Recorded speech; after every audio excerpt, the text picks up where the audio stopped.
नमस्कार दोस्तों, वीडियो को लाइक ज़रूर कर देना और कहानी पूरी सुनना, बहुत मज़ेदार है। मोनिका एक दिन अपने लिए कुछ ज़रूरी सामान खरीदने के लिए बाज़ार में गई तो अचानक एक कपड़े की दुकान पर अपनी पुरानी सहेली ममता को अपनी बेटी के साथ देखकर उसके चेहरे पर सुकून भरी मुस्कान छा गई थी। वर्षों पहले मोनिका और ममता दोनों एक स्कूल में पढ़ाई करती थी।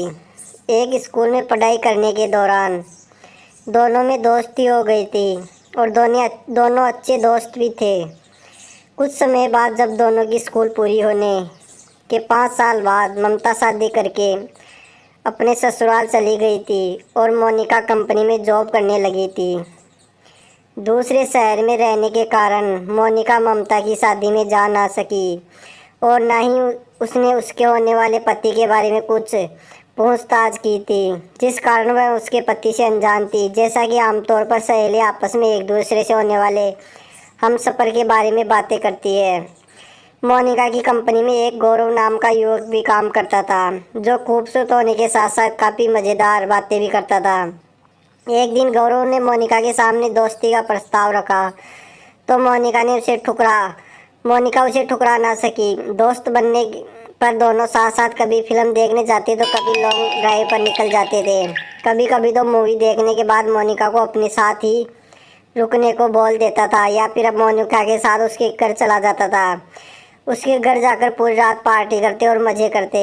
सुबह वापस दोनों अपने ऑफिस चले जाते थे, लेकिन मोनिका को नहीं पता था कि गौरव शादीशुदा है और उसकी बीवी भी है। एक दिन मोनिका जब गौरव के साथ एक फिल्म देख रही थी, उसी दौरान गौरव ने उसे शादी के लिए प्रपोज कर दिया था। मोनिका जल्दबाजी में कोई निर्णय लेना नहीं चाहती थी, इसलिए उसने उसका प्रस्ताव स्वीकार करने की बजाय उससे विवाह प्रस्ताव पर विचार विमर्श करने के लिए कुछ दिनों की मोहलत मांग ली थी। फिल्म देखकर वापस अपने घर आ गई थी। घर आने पर वह गौरव द्वारा दिए गए शादी के प्रस्ताव के बारे में सोच ही रही थी कि अचानक उसके मोबाइल की घंटी बजने लगी थी। जैसे ही उसने मोबाइल उठाया, उसकी सहेली ममता उसका हालचाल पूछने के बजाय उससे रोते हुए बोली, बहन, तुझे मेरी दोस्ती की कसम, मेरा पति जो तुमसे प्यार करता है मुझे वापस दे दे। शादी के बाद से ही मेरा पति मुझसे ढंग से बात भी नहीं करता। जब भी मैं उससे कुछ पूछने की कोशिश करती हूँ तो कोई ना कोई बहाना बनाकर बात को टाल देता है। शादी के कई वर्ष बीत जाने पर भी मेरे मां न बनने पर ससुराल वाले मुझे ताने देते हैं। अब मैं उनको क्या बताऊं कि शादी होने के बाद भी मुझे पत्नी होने का अधिकार मिला ही नहीं। कल जब ये नहाने के लिए बाथरूम में गई, अचानक से मेरी निगाह उनके मोबाइल पर गई। जब इनके मोबाइल पर मैंने तुम्हारी और इनकी तस्वीर देखी तो मेरे पैरों तले ज़मीन खिसक गई। मैंने कभी अपने सपने में भी नहीं सोचा था कि ये मेरे साथ इतना बड़ा धोखा करेंगे, मुझे छोड़कर तुमसे प्यार करेंगे। प्लीज़ मेरा जीवन बर्बाद होने से बचा लो।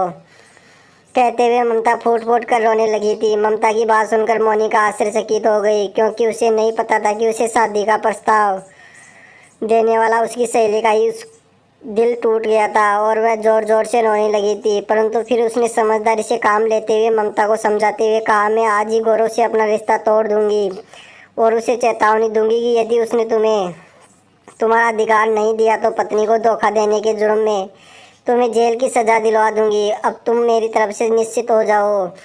मोनिका की बात सुनकर ममता संतुष्ट हो गई थी। अगले दिन जब गौरव ने मोनिका से शादी के प्रस्ताव के बारे में पूछा तो मोनिका गुस्से में बोली, अपनी पत्नी के होते हुए मुझे विवाह का प्रस्ताव देते हुए तुम्हें शर्म नहीं आई? खबरदार, जो आज के बाद मुझसे कोई वास्ता रखा, चुपचाप अपनी पत्नी के पास जाओ, उससे माफ़ी मांगो कर अपने दाम्पत्य जीवन की शुरुआत करो। यदि तुमने ऐसा नहीं किया तो एक पत्नी के होते हुए दूसरा विवाह करने के जुर्म में मैं तुम्हें जेल में डलवा दूंगी।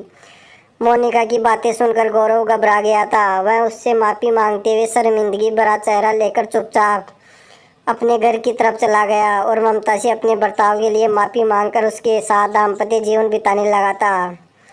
बेटा, मौसी से नमस्ते करो। जैसे ही ममता के शब्द मोनिका के कानों में पड़े, मोनिका की खुशी से उसकी बेटी को गोद में लेकर खिलाने लगी थी।